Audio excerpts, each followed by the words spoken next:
Mark had learned to arrive slightly late to family events. Not late enough to be noticed, just late enough to avoid helping arrange chairs while someone made a comment about how he must be busy counting money.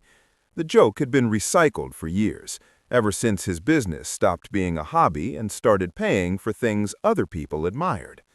The restaurant was the kind with heavy wooden doors and warm amber lighting. Expensive, but in a way that tried to look effortless. A long table stretched through the center of a private dining room. His aunt's retirement dinner. 202 people, polished glasses, a low hum of expectation. He paused at the doorway.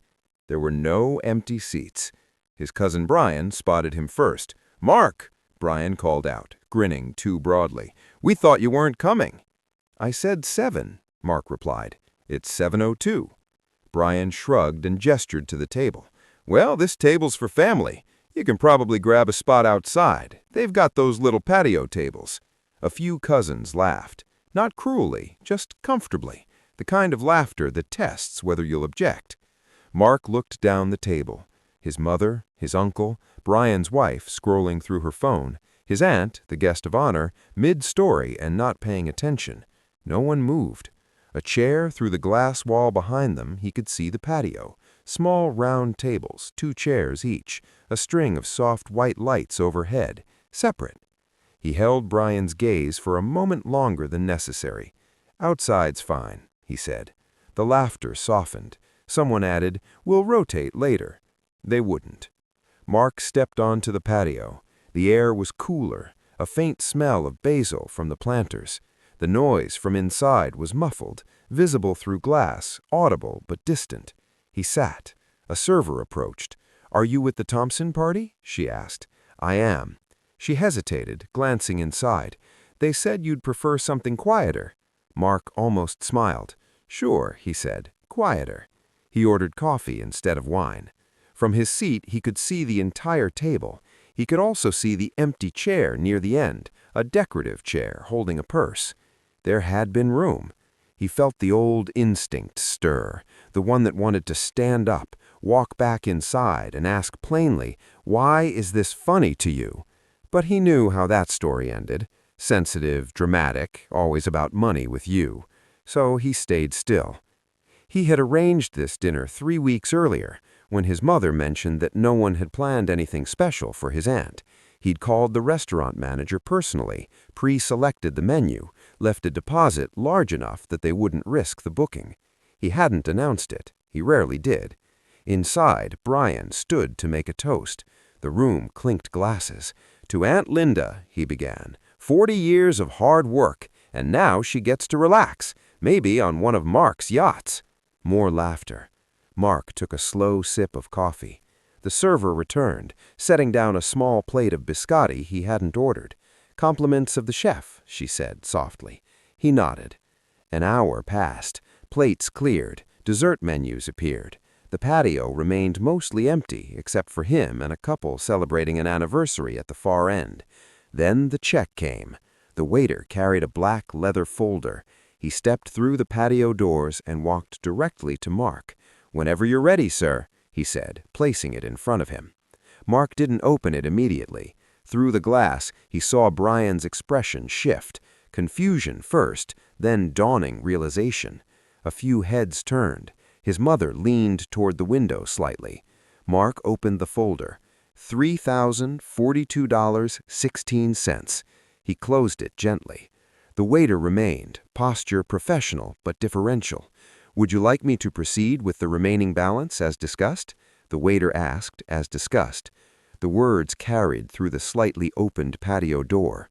Conversations inside faltered. Mark leaned back in his chair.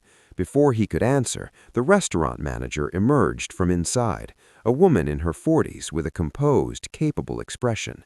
She walked directly to him. "Mr. Thompson," she said clearly, "thank you again for arranging tonight's dinner. Your aunt seems very happy."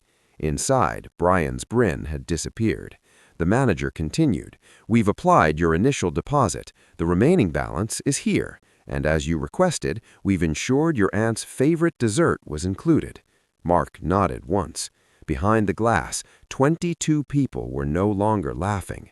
Brian stepped out onto the patio. "Wait," he said, voice lower now. "You set this up?" Mark looked at him, not unkindly. Someone had to. Brian's eyes flicked to the check folder, back to the manager, to the waiter standing patiently. With thought, Brian started, then stopped. "You thought I'd just show up," Mark finished quietly. There was no accusation in his tone, just clarity. Inside, his mother stood. The room felt suspended. Brian exhaled. "You should have said something." Mark almost laughed at that. He could have said many things over the years. The manager waited. Mark picked up his card. "Go ahead," he said to the waiter. Then he added, "And I'd like the gratuity split between the indoor and patio staff. They've both taken care of us tonight." The manager nodded. Of course. Brian looked at him differently now, not with embarrassment exactly, but with recalculation. The hierarchy he'd been performing had quietly rearranged itself. Mark signed the receipt. Inside, the door opened. His mother stepped onto the patio. "Mark," she said gently. He stood. "You organized all of this?" "Yes." "Why didn't you sit with us?" He glanced past her to the long table, the empty chair with the purse still occupying it. "I was told the table was for family." His mother's shoulders dropped slightly. "Oh." The word carried more weight than an apology. Brian shifted uncomfortably. "It was a joke." Mark met his eyes. "I know."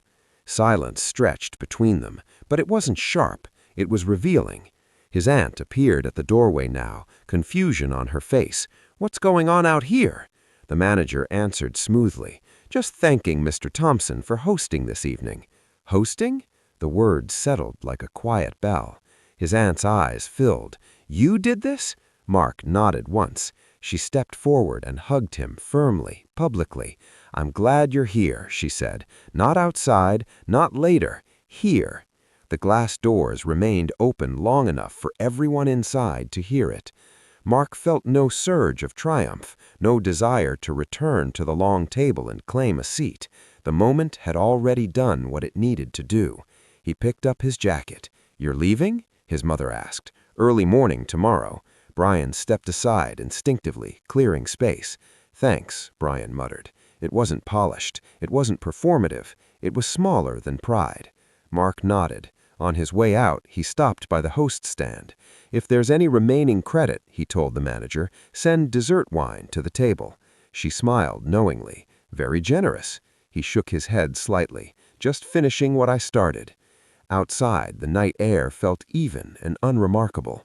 Traffic hummed. A couple laughed somewhere down the street.